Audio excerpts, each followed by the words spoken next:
Hello guys, मैं रुखसार हसन, मैं गुलजार अहमद, मैं असद याकूब। आप देख रहे हैं जी ऑथेंटिक रिएक्शन यूट्यूब चैनल। आपका हमारे इस चैनल पर दिल के अता करने से वेलकम। अगर आप नहीं चाहते इस रिएक्शन वीडियो तो हमारा चैनल जरूर सब्सक्राइब करें। उम्मीद करते हैं खैर से होंगे व्यूअर्स, मुस्कुराते रहे और हमें भी अपना प्यार दिखाते रहे। हमारा चैनल लाइक शेयर और सब्सक्राइब करके तो जी चलते हैं जी वीडियो में। लोग की वीडियो का टाइटल है कश्मीरी मुस्लिम ने पीएम मोदी पर कह दी बड़ी बात। देखते हैं भी कश्मीरी मुस्लिम क्या बात करे, फिर देते हैं अपना रिएक्शन। नमस्कार दोस्तों, डीडी रेड के एक और रिएक्शन वीडियो में आप सभी का स्वागत है। मैं हूं आलोक। तो आज जो वीडियो मैं लेकर आया हूं वो प्यारा हिंदुस्तान चैनल का है और इसका टाइटल है कश्मीरी मुस्लिमों ने मोदी पर ये क्या कह दिया। अच्छा जी, चलिए भाई, बड़ा ज़बरदस्त वीडियो होने वाला है क्योंकि कश्मीर है, फिर मुस्लिम भी हैं और मोदी भी हैं। अब सब कुछ टॉप रेटेड शब्द जो हैं इसमें हैं। तो चलिए देखते हैं भाई कि कश्मीर के मुस्लिमों ने मोदी पर क्या कह दिया। भाई चलिए। सर, आप कश्मीर से आए हैं? यस। आपका नाम? शौकत अहमद भट्ट। अच्छा, 2024 में प्रधानमंत्री कौन बनना चाहिए? मैं चाहता हूँ वो बनना चाहिए जो कश्मीर को सपोर्ट करे। जो बेरोज़गारी वहाँ पे है वो ठीक हो जाए। जो बिज़नेस वहाँ पे हैं, जब से लॉकडाउन हो गया वहाँ पूरी जो भी बिज़नेस थी वहाँ पे वो कम हो गई। वहाँ पे जो मतलब टूरिस्ट आते थे वो भी कम हो गए वहाँ पे। तो मसला ये है कश्मीर में, चाहता हूँ कि मोदी अगर आएगा अच्छी बात है। अच्छी इसलिए है कि उन्होंने बहुत अच्छे काम किए कश्मीर में, मगर कुछ काम ऐसे हो गए वहाँ पे, जैसे आपने अभी बोला है कि जो टूरिस्ट जो है ना, टूरिस्ट जो हैं वो पहले अच्छे आते थे। लगभग 2024 जो आएगा इंशाल्लाह मैं खुद कहता हूँ कि मोदी जी आना चाहिए, क्योंकि उसने जो वादे किए हैं कश्मीर के साथ, हम ये काम करेंगे वो काम करेंगे। मुझे उम्मीद है अल्लाह पे इंशाल्लाह सब ठीक हो जाएगा जी। जो भी कुछ गठबंधन थी वहाँ पे, थोड़े कुछ सोशल एक्टिविटीज़ ख़राब थी वहाँ पे, मुझे लगता है अब ठीक हो गए वहाँ पे। हाँ। महबूब मुफ्ती और फारूक अब्दुल्ला, क्या तकलीफ़ है कि अगर बदलाव हो रहा है, जम्मू कश्मीर शांति की ओर बढ़ रहा है, तो क्या परेशानी है उनको? परेशानी यही उनको, वो चाहते हैं कि हमारे अंडर सब कुछ रहे। तो मैं चाहता हूँ कि हर एक को रोज़गार मिले। जो कश्मीर में गरीब लोग हैं, रेड़े वाले हैं, दुकानदार बेचारे हैं जो पस पड़े हैं वहाँ पे, कुछ काम धंधा नहीं है। आप देखो फ्रूट को, इस साल फ्रूट कुछ रेट है ही नहीं वहाँ पे कश्मीर में। 600, 400, 300, 200 रुपये पेटी जाती, जो 1200 जाती, 1800 रुपये जाती थी वहाँ पे, उसकी रेट कुछ नहीं है इस साल।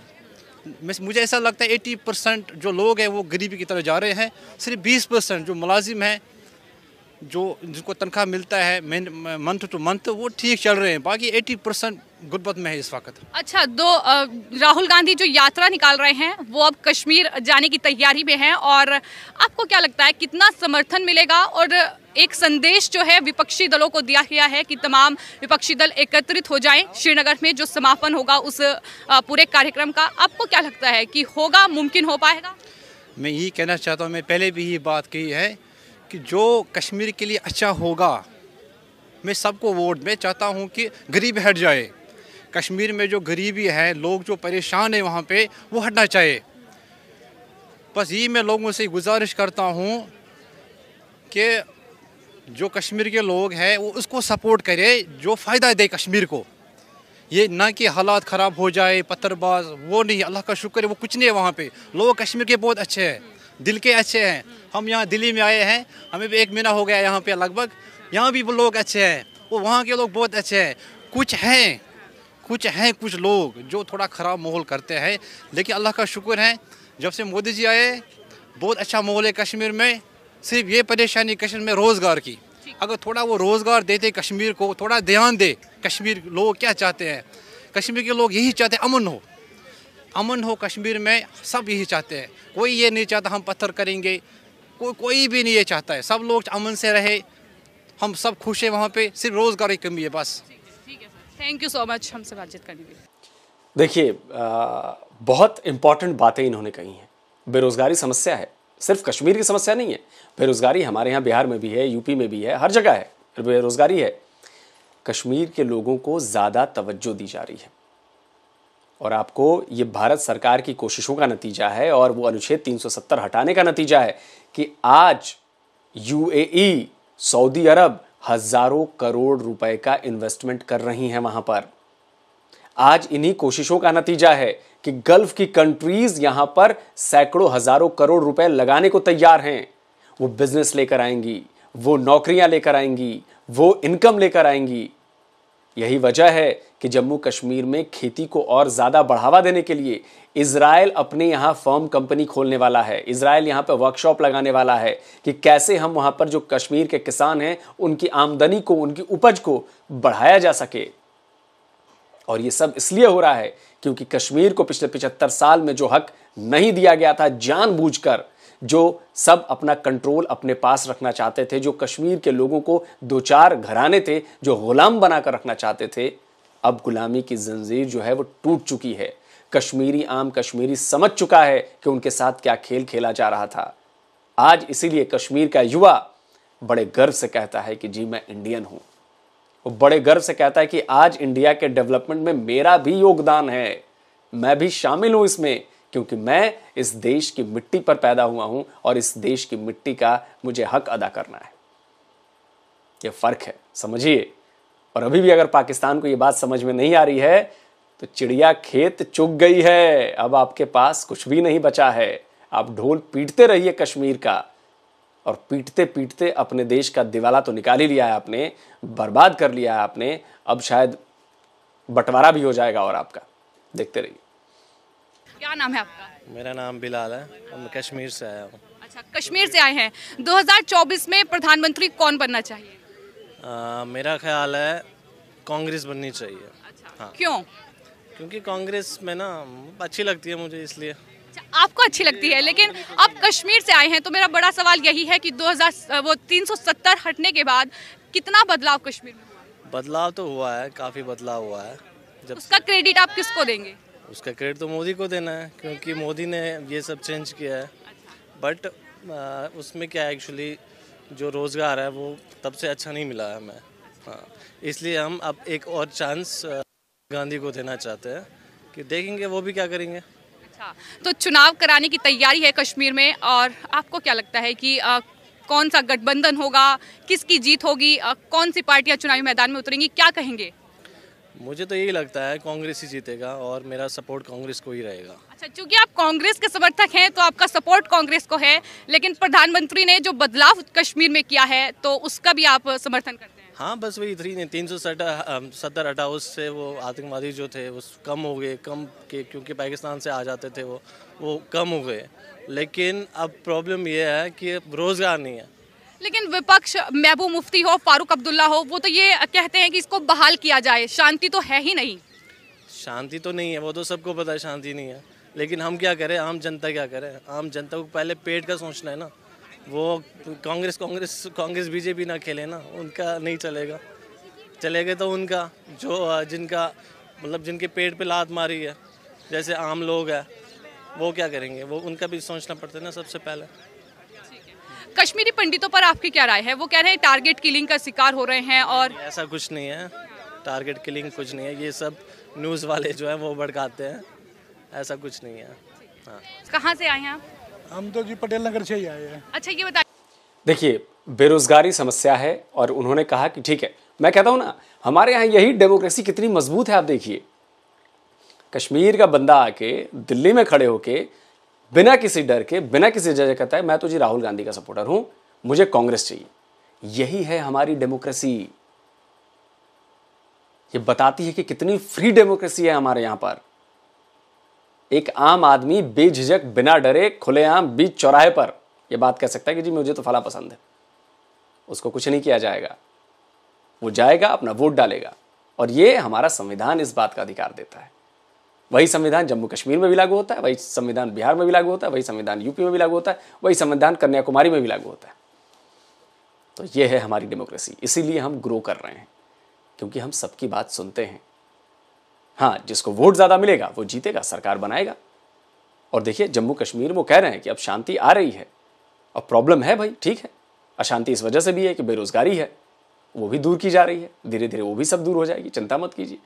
जल्दी रातों रात तो बदलेगा नहीं, उसकी कोशिशें की जा रही हैं और उसके असर बिल्कुल साल भर में आपको दिखने लगेंगे, साल भर में आपको दिखने लगेंगे। चलिए वीडियो आगे देखते हैं। ये 2024 में देश का प्रधानमंत्री किसको बनना चाहिए? मोदी को बनना चाहिए जी। अच्छा, राहुल गांधी इतनी मेहनत कर रहे हैं। कोई फायदा नहीं जी, वैसे हाँ, मोदी है जी, उसका कोई मुकाबला नहीं। अच्छा, मोदी ने क्या काम अच्छे किए हैं? अच्छा बुरा नहीं जी, बस दिल की बात है। मोदी को चाहते हैं, पूरा देश ही चाहता है। हम क्या चाहते हैं? सभी मोदी को चाहते हैं, जो अपने देश के बारे में कर रहा है। छोटे मोटे कामों के लिए क्या जरूरी थोड़ा ही कोई। तो देश का नाम रोशन कर दिया पूरी दुनिया में मोदी ने, और इससे ज्यादा क्या होगा। राहुल गांधी तो आरोप लगा रहे हैं कि इस तरीके से कुछ काम नहीं किया है, महंगाई है, बेरोजगारी है। वो तो खाम वैसे बोले जा रहा है जी। कोई महंगाई क्या, उनके जहाँ राज्य वहाँ महंगाई नहीं है क्या? चाहे राजस्थान हो, कहीं भी हो, उनके वहाँ भी महंगाई है। अगर महंगाई कम करें तो वहाँ कम कर दो ना, जा करना। पूरे देश में हो तो कोई महंगाई कोई मैं नहीं सुनाई है जी। हम तो मानते नहीं महंगाई है। अच्छा, भारत जोड़ो यात्रा निकाल रहे हैं और वो बोल रहे हैं कि हम इतनी भीड़ लेकर चल रहे हैं, ये जनता का आशीर्वाद है। वो सब जी उन्हीं के आदमी होते हैं, मिले जुले आधे किराए के आदमी होते हैं। वो पब्लिक के कोई इंटरेस्ट नहीं इन चीज़ों में ज़्यादा। ठीक है सर, कहाँ से आए हैं? हम हरियाणा यमुनानगर डिस्ट्रिक्ट से। क्या नाम है आपका? मेरा मनजीत सैनी। अच्छा, 2024 में देश का प्रधानमंत्री कौन बनना चाहिए? नरेंद्र मोदी। अच्छा, राहुल गांधी इतनी मेहनत कर रहे हैं, अभी तो वो हरियाणा से आए हैं। मेहनत क्या कर रहे? बड़ा अच्छा इंटरव्यू था और टॉपिक भी बड़ा मजेदार शानदार था। और जो पलब भाई था वो मुसलमान था, मेरे ख्याल में उसकी जो लहजा एक्सेंट बता रहा है बोलने का, वो पठान या इस तरह किसी फैमिली से वो बिलोंग करता है। कश्मीर था लेकिन पठान का एक्सेंट इस तरह का होता है बोलने का, उर्दू बोलने का, जो वो बोल रहा था। तो असल में बात यह है कि उसने बड़ी बात कर दी। उसने बहुत वाकई में बड़ी बात की है कि वो दिल्ली में खड़ा होकर ये कह रहा है कि हमें कश्मीर में अमन आ रहा है, आया नहीं आ रहा है। मतलब 370 हटने के बाद वो हालात बेहतर हो रहे हैं, लेकिन सबसे बड़ी जो हमारी उनकी परेशानी है वो है हम उनकी बेरोजगारी जारी बात है, उधर अभी तक भी है। जिस तरह लोग साहब ने भी खुद माना कि बेरोजगारी तो अपना बिहार में भी है, यूपी में भी है। यही बात मैं हर वीडियो में करता हूँ सर आपसे। देखिए ना, बेरोजगारी इंडिया में है। मैंने पहले भी कहा था कि हर अमीर से अमीर मुल्क के जो टॉप लेवल के लोग हैं उनके बाद आते हैं मिडिल लोग। मिडिल के बाद जो उनके बाद नीचे दबका आता है ना भाई, उनमें भी गुर्बत होती है लेकिन कम होती है। हमारा ये जो दोनों देश है ना, इंडिया और पाकिस्तान, इनमें लोकल लेवल पर बहुत ज्यादा गुर्बत होती है मेरे भाई। हमारे यहाँ तो यहाँ कम से कम ये तो होता है कि भूख से कोई नहीं, खुदकुशी करना हमारे लिए आराम, इसलिए बहुत कम लोग करते हैं। वहां पर भाई मेरे भाई भूख से खुदकुशी हो जाती है। लोग इस चीज को तो मानते ही नहीं है ना। वो तो उनका अपना मजहब है कि खुदकुशी कोई हराम हगाम नहीं है, हम अपनी मर्जी से चाहे जिए चाहे मरे। अब कश्मीर का मसले में 2 पॉइंट आ गए, एक गुर्बत आ गई, दूसरा जो उनका तजारती लेन देन सामान था वो बहुत नीचे चला गया, सस्ता हो गया। दोनों चीजें आ गई। अब ये बातें हो रही हैं कि हम ये भी हटाएंगे, वो करेंगे, ये करेंगे। अब जो मौजूदा सूरत हाल है ना, तो भाई 2 चीजें तो साबित होगी, एक गुर्बत परेशानी, दूसरा तिजारत में कमी, और जो उनकी रेट्स हैं उनमें बहुत ज्यादा कमी। अब देखिए हमारे पास उधर से माल आता है आजाद कश्मीर से, अखरोट सेब वगैरह, हमारे पास उनके बहुत दाम है, समझ में आई। अब वही माल उधर से जम्मू कश्मीर से दूसरे हिंदुस्तान के इलाकों में अगर सस्ता पड़ता है तो उनका कश्मीर को क्या फायदा होगा मेरे भाई। गुर्बत तो मैं दो पॉइंट हो गया। तीसरा पॉइंट मेरे भाई, उन्होंने कहा कि हम डेवलपमेंट कर रहे हैं, उस डेवलपमेंट का अगर आवाम आम को नहीं, जिस तरह यूआई कह रहा है कि हम करेंगे, ये बातें है ना। अगर मौजूदा वक्त में आवाम गुर्बत में है, तकलीफ में है, अच्छा अब वो कहते हैं कि 370 हटने के बाद वो कश्मीरी भाई कह रहे थे कि पाकिस्तानी उधर से आ जाते थे, मतलब कि अब नहीं आते। बिलफर्ज करें कि अब आएंगे ही नहीं, मसला ये तो क्लियर हो जाएगा ना कि अब पाकिस्तान इंटरफेरेंस नहीं करता। तो अगर उसके बावजूद भी गुर्बत नहीं मिटती तो कसूर किसका है? अच्छा आप वो कह रहे कांग्रेस आए, मेरी बात सुनिए, कांग्रेस आए या मोदी सरकार आए, हमें उनसे कोई लेना देना नहीं। वो दोनों ऑपोजिशन और हुकूमत आपस में ना खेले हमारे साथ ताउन करें, हमें डेवलप। मैं ये बात करना चाहता हूँ असद भाई, आपने बोली है कि मैं ये बात करना, जो आम कश्मीरी है ना वो चाहता है कि मेरा पेट भी बढ़े, मैं खुशहाल हूँ। मुझे चाहे मोदी साहब आए चाहे कांग्रेस आए, उनकी हमें भाई गुर्बत से निकाला जाए, हमें डेवलपमेंट चाहिए। तो जो आप बात करते हैं कि गुर्बत है इंडिया में, वो हर जगह पर गुर्बत है, पर उस पर काम भी किया जा रहा है। भाई मेरी तो बात वीडियो से कितनी से भाई, हमारे यहाँ गुर्बत नहीं है, हमारे यहाँ भूख मरी है, हमें तो रोटी शोटी नहीं मिल रही, उधर गुर्बत है, पर उस पर काम किए जा रहा है। यही हालत नीचे भाई काम तो किया जा रहा है ना, काम तो किया जा रहा है, अमली नजर भी आ रहा है जो काम हुआ जा रहा है। अच्छा ये तो मैं बात करता हूँ उस पर जो हुकूमत है वो काम कर रही है, हर जगह पर नहीं। अच्छा आपके यहाँ एक मजदूर की मजदूरी कितनी है? किधर? इधर यहाँ पर 1800 है मेरा ख्याल में, 1000 भी है, 1200 वो मजदूर की 1200 मजदूर की बात कर रहा हूँ। 1000 पे है, 1200। अगर गुर्बत बढ़ी है तो पैसा भी साथ मजदूर के लिए बढ़ा है। समझ में आई बात? भाई मैं सीधी बात करता हूँ, खाने के लिए कुछ भी ना हो तो पैसे की क्या हमें औकात ही नहीं है ना। खाने का हमें पास गेहूं नहीं है, हमारे पास कमी है, ऐसी सोच है हमारे पास, खाने के लिए कुछ नहीं है, पैसे होने के बावजूद। जो नीचे तबके वाले लोग हैं ना, उनके साथ यही हाल है। समझ में आई बात? असल में बात यह है, जो वो बात कागजात दिखाते हैं, यूएई ने ये कर दिया, फलाने इजराइल ने ये कर दिया, जम्मू कश्मीर ने फलाने ये कर दिया। हमें भी इसी तरह कई लॉलीपॉप दिए जाते हैं ब्रूनी कंट्रीज की वजह तरफ से।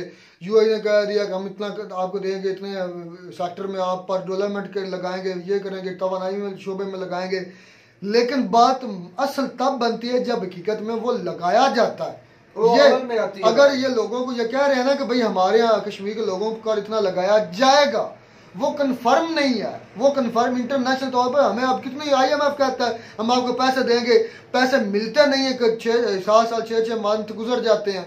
तो यूएई ने अगर ऐलान किया या इजराइल ने ऐलान किया या दूसरी कंट्री ने कश्मीर में डेवलपमेंट का ऐलान ही किया है ना, ये तो नहीं कहा कि उन्होंने शुरू कर दी, लो जी डॉलर लो, ये फलानी लो और फेंको कश्मीर में। अच्छा, एक वीडियो ये अभी तक ऐलान हुआ। एक वीडियो में लोग सर कह रहे थे कि मेजर साहब की वीडियो थी कि 20 बिलियन के कितने हमें बाहर से फॉरेन लोग जो है ना, नहीं 100 बिलियन जो रेमिटेंस भेजते हैं। अच्छा, अगर वो इन्हें भेजते हैं तो इनकी गुर्बत क्यों नहीं जाती?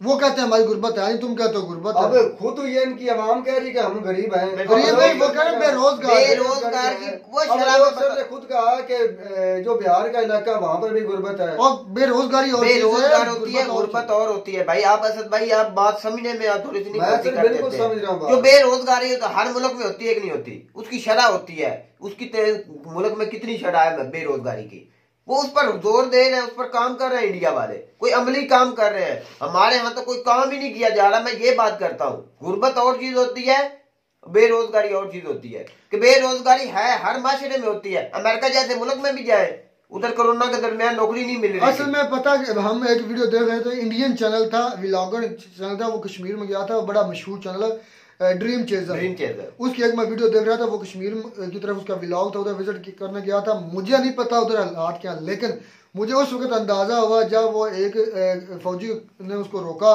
तो उसने पूछा कि आप किधर से जा रहे हैं, तो उन्होंने कहा कि मतलब मैं विजिट करने जा रहा हूँ। तो उन्होंने कहा भाई ये तो कर्फ्यू है। मैं सिर्फ इतना पूछना चाहता हूँ, मुझे नहीं एग्जैक्ट था, मैं अपने हिसाब से कोई गलत नहीं बोलना चाहता। मैंने ड्रीम चेजर, आप अपना जाकर वो चैनल विजिट कर ले, उस बंदे ने खुद माना था कि इधर कश्मीर में कोई पता नहीं कि कर्फ्यू कब हटना है, अभी तक उधर कर्फ्यू लगते हैं, मुसलसल लगते हैं। मेरा सवाल ये है कि अगर उधर डेवलपमेंट हो रही है तो कर्फ्यू आपके चैनल के व्लॉगर ही बता रहे हैं, आपके चैनल बता रहे हैं कि उधर कर्फ्यू लगे हुए हैं, वो क्यों फिर लगे हुए हैं? तो कर्फ्यू का काम कहाँ पर है, वो क्या काम है कर्फ्यू? अच्छा, आलोक सर ने जो आज बात की है ना, कश्मीर में काम होने वाला है, कुछ काम मैं कहता हूँ बेरोजगारी है, जो वो उधर की आवाम बोल रही है कि हमारा जो सबसे बड़ा मसला है वो बेरोजगारी है, हमें भी हमारा पेट भरना चाहिए, चाहे वो कोई लीडर भी। तो मोदी साहब को चाहिए कि उधर भाई यूएई को ना देखे, किसी और बड़े मुल्क को ना देखे, इंडिया के पास इतने 70, मेरी बात सुनिए, आप ये कहते हैं कि हम 70 मुल्कों को गेहूं दे रहे हैं, ठीक है, वो 70 मुल्कों को भाई ना दें, वो अगर देनी है तो कश्मीर वालों को दे दे, तरह उनका पेट तो गेहूं देने में और डेवलपमेंट में उसका आस्ता आस्ता होगी। मेरी बात सुनिए, आस्ता आस्ता आगे देखते जाए, एक अरसा लगेगा मेरे भाई, डेवलपमेंट में एक अरसा लगेगा सब। लेकिन भाई उधर के मुसलमान, वो एक हिंदू नहीं था जो पहला भाई था, वो एक मुसलमान था, उसने बहुत अच्छी बातें की मोदी साहब के बारे में, कहा मैंने वोट भी नहीं देना और मैं चाहता हूँ वही हमारे अगले वजीर आजम भी हो, और वो मुसलमानों के हो चुका है। बात मुख्य इतनी है कि ये चीजें अब उनमें तब्दील हो रही है जो पहले थी। लेकिन मैंने कोई सवाल छोड़ा, मेरा सवाल नहीं था, मैंने वो वीडियो देखी थी, वहां से मैंने सवाल बनाया कि अगर उधर ये हालात हैं, क्या हकीकत में अभी तक वो हालात हैं कि अब वो ठीक हो गए जो कर्फ्यू लगता था या वो लॉकडाउन लगता था, या वाकई में उधर लोग डेवलपमेंट कर रहे हैं? इसके लिए आप मुझे भाई को उधर कश्मीर की किसी व्लॉगर की या किसी की मुझे अमली काम करना, मुझे भी आज पता चला आलोक सर के जो वीडियो में है ना कि अमली काम करना पड़ेगा कश्मीर वालों को, ऐसे नहीं कि बेरोजगारी है। तो उम्मीद करते हैं आपको हमारी वीडियो हमारे चैनल जरूर सब्सक्राइब करें। मिलता है नई वीडियो में नए टॉपिक के साथ, तब तक दीजिए इजाजत, अल्लाह हाफिज।